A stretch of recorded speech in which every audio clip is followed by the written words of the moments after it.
This is a cinema lens. Professional lenses like this are what I call technative. They're the perfect blend of technology and creativity. It's where craftsmanship and style come together to create cinematic images with no gimmicks. It's the real thing. And then there's this, an iPhone 15. There's no way this little lens could ever compete with this monster. I mean, if that were true, why would anyone need professional optics? They can't be comparable, right? Well, there's physics that prevent the iPhone from having the same cinematic depth of field as large format prime lenses, right?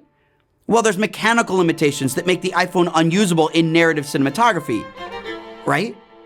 Well, there's only one way to find out. So my friend Florian and I decided to do a little test and see what we could learn with these.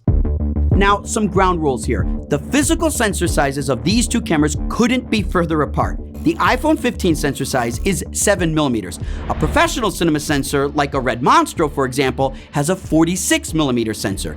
And even though the iPhone has 3 cameras with optical zooms, the size of these sensors make them geometrically impossible to perfectly match. So I did my best to position the cameras and lenses so they could match by using some mathematical conversions. I'm also shooting 4K HEVC, which is the highest quality available using cinema mode. These cameras also can't match perfectly in color, but I made every effort to give iPhone the best chance to see how far it's come. Also, I did experiment with ProRes mode in log, but since ProRes isn't available in cinema mode, it's not applicable in this test. So what is cinema mode? Well, back on the iPhone 13, Apple created cinema mode, which is all about simulating a shallower depth of field. It does this by identifying foreground objects and cutting real-time mattes around those objects to keep them in focus while building artificial blurs in the background, which simulate the kind of depth of field you get with larger sensors and prime lenses. So let's see how far this technology has come. What we wanted to do here is create a small scene that allowed us to compare cinema mode to one of the best large format prime lenses. We wanted to create a scene that invited depth of field and lateral movement so we could challenge cinema mode by moving on several axes. The camera moves, the actress moves, and the background moves, which is about 25 feet from the lens. This creates the perfect scenario to try lateral tracking and a deep rack focus. To do this, I position the actresses to be on 3 independent planes with Flo in the center and Nina about 15 feet behind her. At first glance, when scaling both cameras down to 50% for a side-by-side comparison, the 48mm iPhone lens looks pretty good. Notice how the simulated depth of field makes the iPhone background appear to be out of focus, which adds dimensionality associated with professional tools. The same moment at 100% size better reveals how cinema mode is creating a matte around Flo and tracking it with a feathered edge to separate her from the background. On a small screen, it's harder to notice, but when scaled at 100%, it's a little more obvious. What's really cool is because the iPhone is capturing spatial data, we can simulate a rack focus. On the cinema camera, it's easy to rack from the foreground to the background naturally. In order to do this on iPhone 15, before I transfer the video off the phone, I tap the edit button, and that gives me the ability to manually change the focus. I get a timeline of the asset, and by touching the screen, I'm allowed to select exactly where I want the point of focus to be. I can even change the f-stop to control the amount of depth of field. Keyframes track dynamic focus positions, which can be modified at any point in the clip. By matching the timing of the cinema camera focus pull, I can change the focus between Flo and Nina based on their positions. This gives us the most realistic rack focus to compare both devices. And while iPhone's simulated focus isn't perfect, it is something I can change in post, which, by the way, is very likely how every cinema camera will work with 3D spatial modeling a decade from now.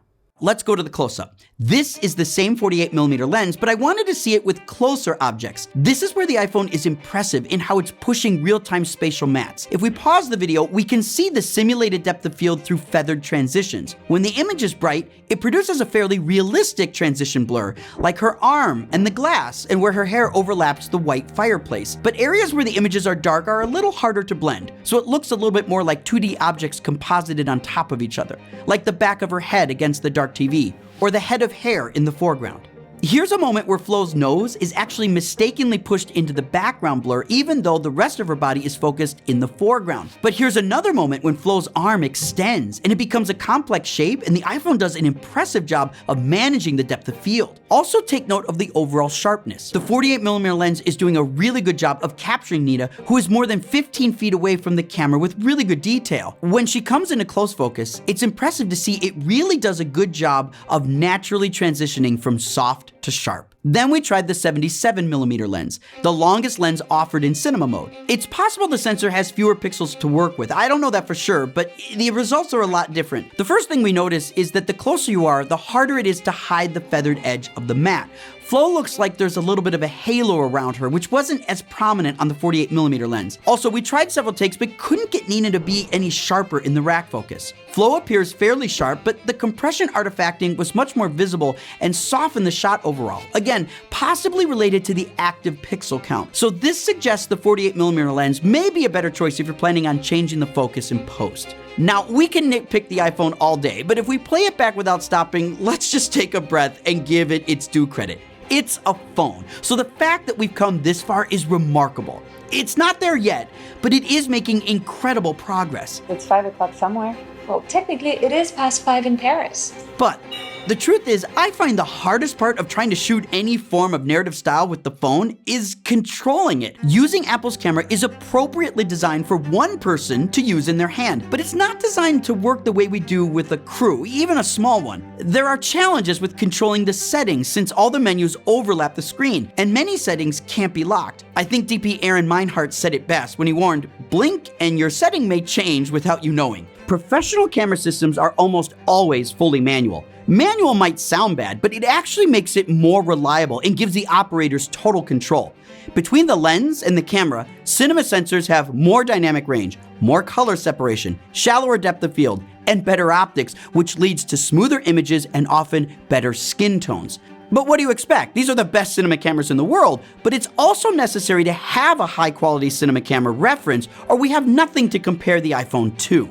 Now, we all know technology will improve, and as megapixel and processing power improves, so will the ability to cut out a better matte. I was most excited about trying the 120mm lens, but it actually did the poorest. The 120mm lens isn't available in cinema mode, but I did want to try it out. This lens appears to undergo so much processing, possible due to the image stabilization, that it lacks clarity, even in daylight. To drive that point home, here's a still shot on the tripod of the 120mm lens, and on the right, our cinema control. The iPhone resolution seems low, and it's missing complex colors which make skin appear like it's made up of limited hues, whereas on the other camera, the color rendering and dynamic range is complex and smooth. iPhone just isn't quite there yet, but there is one more amazing story emerging. I have a ton of old iPhones sitting on a shelf, shocker, and even though they lack improvements of lenses, megapixels, and processing that the iPhone 15 has, I wanted to compare where we are with where we were.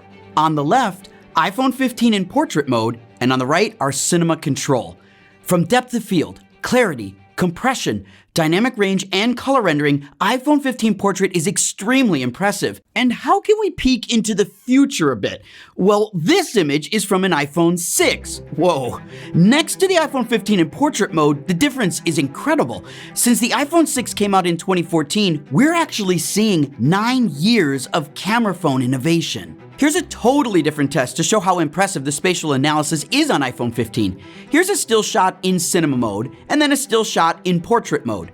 When shooting portrait stills, the phone can concentrate all its spatial processing on one frame. In video, it has to do that up to 30 frames per second. Not only is the portrait still appear to have more resolution and dynamic range, its confidence modeling is higher, so if we zoom in, we can see a clear difference between tricky areas like the top of her head where her hair meets the background, or the inside of her elbow where the foreground and background intersect. Processing the spatial sensor results when shooting motion are the hardest. Now remember those images of Flo from iPhone 6 and iPhone 15? Well, if we put that next to a freeze frame pulled from our controlled cinema sensor, this shows there's, well, still a long way to go. But once megapixel and processing increases, so will the ability to make more realistic spatial maps. Imagine where the images from small cameras like this will be 9 years from now. So after spending hours with this stuff and doing several tests, while there's lots of interesting things going on when it comes to comparing against a baseline of the quality of professional tools, this still has a long way to go.